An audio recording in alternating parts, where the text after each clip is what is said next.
रामकृष्ण हरी.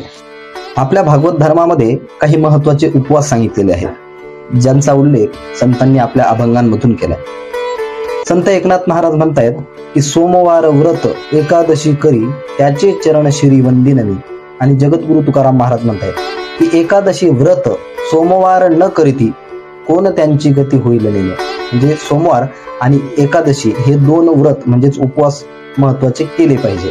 परंतु ज्यांना दर 8 दिवसाला सोमवारचा उपवास शक्य नसेल त्यांनी कमीत कमी 12 महिन्याच्या 24 एकादशी आणि 5 महापर्वण्या म्हणजेच कोणत्या तर पर्व विशेष भागवत धर्मी, नृसिंह जयंती रामनवमी, वामन जयंती जन्माष्टमी, उत्तमोत्तम शिवरात्र अशा 12 महिन्याच्या 24 एकादशी आणि 5 महापर्वण्या असे 29 उपवास प्रत्येकाने दरवर्षी केलेच पाहिजे.